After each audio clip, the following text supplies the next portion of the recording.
Disney movies bombing is an opportunity to make money. Now, it's no secret that Disney movies have been bombing in the box office lately. Why is this? Are people tired of the same old franchises, the Marvel movies, Star Wars, more remakes and reboots? Or is it the wokeness spin that these movies seem to have and people are now sick of it? Well, in this video, I'm going to go over what is going on with Disney content, why we are seeing declining interest in profits, and how you can benefit from Disney's decline. Anyway, welcome to the channel. I'm Dan, and I'm here to help you navigate through this ever-changing landscape in media and content creation, and ultimately finding great opportunities. Whether you're a business owner, a personal brand, or you just like to follow for entertainment.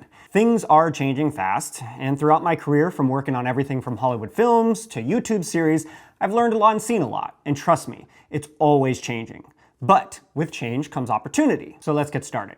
For many years, Disney absolutely crushed the box office, streaming and really everything else. People were lining up to see the latest movies, whether Pixar, Star Wars, Marvel, or live-action remakes of the beloved animated films. It seemed every time a new movie came out, it outdid the last one. People ate it up and Disney was dominating everyone else because they had the most popular and best franchises and raking in the money at the box office. Well, that only fed the machine. Disney just kept pumping out these films and shows. But something changed. All of a sudden, we were getting spin-offs, B-side character movies and shows, prequels, reboots, reimaginings, multiverse stuff. They were bringing back characters that were dead and having multiple actors of the same character trying to capture younger and older audiences at the same time. They doubled down, to say the least. Now, to be fair, this wasn't just all Disney. DC and Sony and others jumped into this as well, and some of these did extremely well, like Spider-Man No Way Home, where they had 3 Spider-Man actors from different times capturing nostalgia, or spin-offs from bigger stories that worked out, like Star Wars Rogue One, but others did not do so well, like Flash, Shazam! Fury of Gods, and Lightyear. Now, I'm sure you've noticed this. You've seen these unoriginal properties popping up everywhere. And I'm also sure that you have heard lately how the last several Disney movies have been bombing or receiving negative backlash. So what is going on? Are people finally getting sick of it? Did the market finally get too saturated with all these spin-offs and sequels that people are tired of seeing the same story with the stakes upped every time?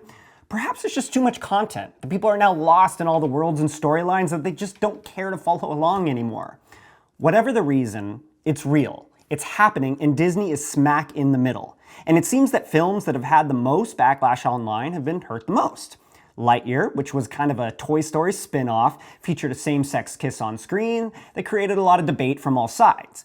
And it only grossed $218 million worldwide on a $200 million budget. So after marketing costs, Lightyear lost an estimated $106 million for Disney. Then Strange World, which had a $100 million budget with a marketing budget of another $90 million. Total expenses on the film are estimated at around $317.4 million.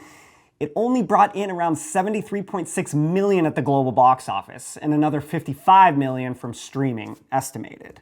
So, after a bit of math, Strange World ended up losing Disney around $197 million, the biggest box office bomb of 2022. Then Peter Pan and Wendy, which was reported to have a $170 million budget. It was released on Disney Plus streaming, so we don't know the exact numbers, but I think it's confident to say it wasn't a hit with viewers. And it also created some anger with fans because they had changed the original characters to different ethnicities, and the Lost Boys were no longer just boys, it was inclusive with now boys and girls. Then came The Little Mermaid, maybe the biggest debate online thus far. Many people deemed woke.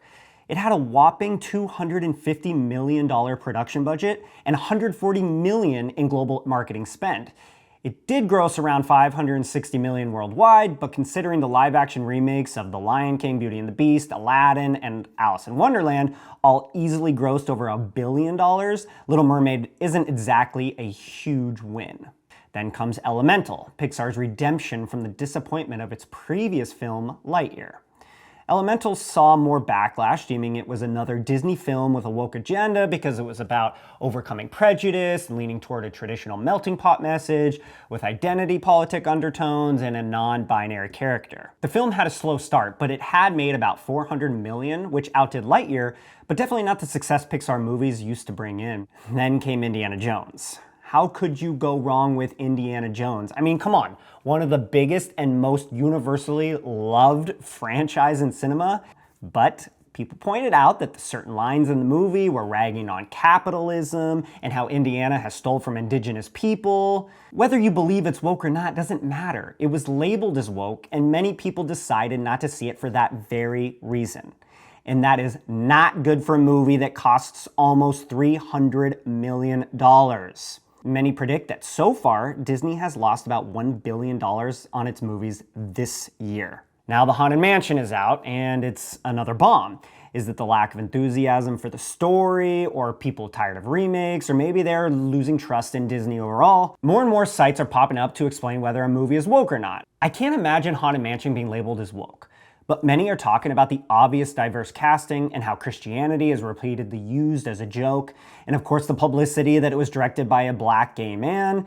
Maybe it's just bad timing to release, no publicity with the Hollywood strike, or maybe it's just not a very good movie. But it doesn't matter, we are looking at trends here. Before I go on and explain how we can profit from this, and hint, it's not shorting Disney stock. Sure, if you feel like Disney and all its business aspects will tank, you could short the stock, but that's not what I'm getting at. If you're thinking, well, this is all behind us, Disney has learned from its mistakes and perhaps failures, and this won't continue, well, let's look ahead.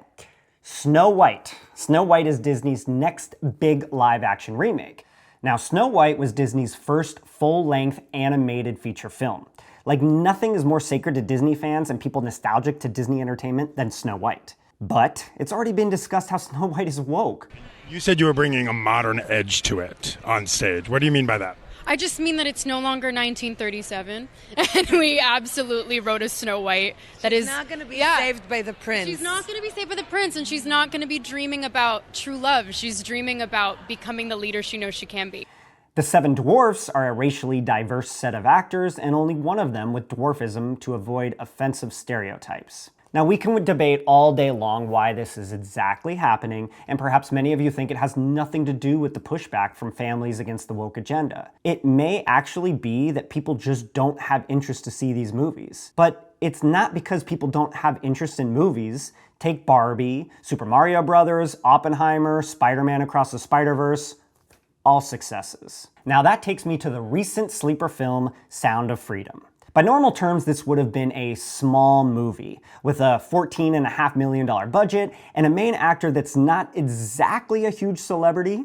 Anyway, Sound of Freedom has now grossed over $153 million. That's almost 1,000% return from its budget. So why is this movie raking in the dough? Again, we can debate how it's a lot of different factors, but the reality is people have been searching for a film with heart, a film that speaks to their values, something that they can all be passionate about, something that moves us, and not just another superhero story. Not only did it have a passionate story, but it was also based on a true story. It was a faith-based film, something very, very far from Hollywood right now. So, as the market has been saturated with these big-budget generic films, smaller films are starting to get noticed. Audiences are starting to look elsewhere. Now I know what you're thinking. Sound of Freedom, $14 million is still a lot of money. So the reality is, yes, you can't just make your own movie and expect to rake in profits like Sound of Freedom. But there is opportunity here for people. At Angel Studios' website, it shows Sound of Freedom actually opened up investment from individuals. It raised almost $5 million. Why $5 million? Because the offering was under regulation crowdfunding, which caps it at $5 million. Let's take a closer look at Angel Funding, which was an offshoot website.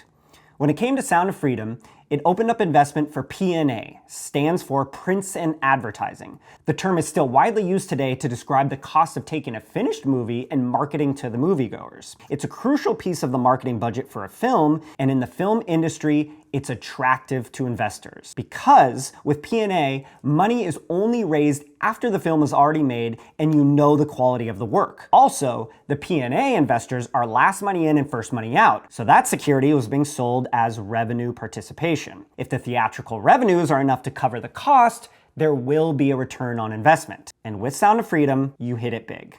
Now, I am in no way telling you to go to Angel Studios or Angel Invest and dump money into their projects. You need to do your own due diligence. Every project has different terms. But what I am saying is, if you want to make money from films and other content, this is a niche you need to look at. Many companies are doing this, with a couple of the biggest being Slated and WeFunder. Filmmakers are creating alternatives, like streaming platforms that advertise as another option that provides wholesome content for kids, that parents don't have to worry about the woke agendas, and films that have original stories that capture values. In the past, these opportunities have been closed off to most people, or no one really had interest because the studios had a monopoly on all the entertainment and its profits, with very few indie films having a chance to profit. But the tide is changing, and people are taking notice. Word of mouth is stronger than ever in our currently divided social media environment.